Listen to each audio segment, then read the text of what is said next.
కువైట్లో పవిత్ర రంజాన్ మాసం సందర్భంగా యూసఫ్ కార్గో వారు అద్భుతమైన ఆఫర్లు ఇస్తూ ఉన్నారు.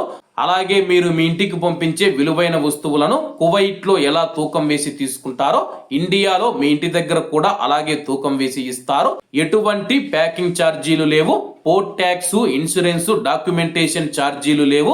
మాలియా మరియు కైతాన్ ప్రాంతాలలో యూసఫ్ కార్గో ఉంది. ఏ కార్గో మరియు సి కార్గో కలదు. ఇంకెందుకు ఆలస్యం, స్క్రీన్ మీద కనపడే నెంబర్లకు వెంటనే సంప్రదించండి. నమస్తే అన్న, అందరికీ నమస్కారం. కువైట్ దేశానికి సంబంధించి నకిలీ వీసాలను తయారు చేస్తూ ఉన్న ముఠానైతే సిబిఐ అధికారులు అయితే పట్టుకోవడం జరిగింది. వివరాల్లోకి వెళితే భారత కేంద్ర దర్యాప్తు సంస్థ సిబిఐ కువైట్ ఈ వీసాలను నకిలీ చేయడంలో మరియు ప్రసిద్ధ కంపెనీలలో నకిలీ ఉద్యోగాలను ప్రోత్సహించడంలో పాల్గొన్న విస్తృతమైన నెట్వర్క్ను కూల్చివేసింది. ఇది ఆపరేషన్ స్ట్రైక్ అని పిలువబడే క్రాస్ బోర్డర్ సైబర్ నేరాలపైన అంతర్జాతీయ అణచివేతలో భాగంగా ఉంది.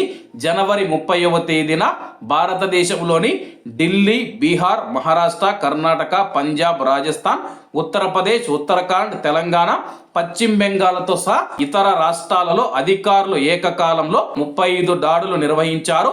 ఈ దాడులలో కీలకమైన సైబర్ మోసగాడిని అరెస్టు చేయడంతో పాటు కంప్యూటర్లు, మొబైల్ ఫోన్లు, హార్డ్ డ్రైవ్లు, నకిలీ వీసాలు మరియు జాబ్ లెటర్స్ తో సహా నకిలీ పత్రాలు మరియు సుమారు 60,000 రూపాయల నగదును స్వాధీనం చేసుకున్నారు. నిందితులు అధికారిక కువైట్ ఈ వీసా సర్వీస్ వెబ్సైట్లను అనుకరిస్తూ మోసపూరిత డిజిటల్ ప్లాట్ఫామ్లను సృష్టించారని, ప్రసిద్ధ కువైట్ కంపెనీలలో ఉద్యోగాలు ఉన్నాయని చెప్పేసి బాధితులను ఆకర్షించారు. సమన్వయంతో కూడిన ఆన్లైన్ దోపిడీ పథకాల ద్వారా వారిని ఆర్థికంగా దోపిడీ చేశారని దర్యాప్తులో తేలింది. ఈ ముఠా United states, United Kingdom, Ireland మరియు సింగపూర్తో సహా అనేక దేశాలలో బాధితులను లక్ష్యం చేసుకుని తరచుగా నకిలీ బ్యాంకు ఖాతాలను ఉపయోగించి గుర్తింపును తప్పించుకుంటూ ఉన్నారని చెప్పేసి చట్టపరమైన చర్యలు క్లిష్టతరం చేస్తుందని చెప్పి అధికారులు నిర్ధారించారు. ప్రస్తుతం కువైట్లోని ఇండియన్ ఎంబసీ ప్రయాణికులను కూడా హెచ్చరిస్తూ ఉంది. ఎలక్ట్రానిక్ వీసా దరఖాస్తులు ఏకైక అధికారిక పోర్టల్ ద్వారా మాత్రమే వాళ్ళు వీసా కోసం అప్లై చేసుకోవాలని చెప్పేసి, అలాగే మీరు ఫేక్ వెబ్సైట్లకు వెళ్ళి వీసాల కోసం అప్లై చేసుకుంటే ఆర్థికంగా మరియు వ్యక్తిగత సమాచార పరంగా నష్టపోతారని చెప్పి ఇండియన్ ఎంబసీ కూడా ప్రకటించింది. కాబట్టి కువైట్కు ఎవరైతే రావాలనుకున్న భారతీయులు ఎవరైతే ఉన్నారో దయచేసి నకిలీ కంపెనీలు, నకిలీ ఏజెంట్ల చేతిలో పడి మోసపోవద్దండి. ఇప్పుడు ఒక్కొక్కరు మనం చూసుకుంటే 5 లక్షలు, 10 లక్షలు అలా డబ్బు ఇచ్చినట్లయితే తెలుస్తూ ఉందన్నమాట.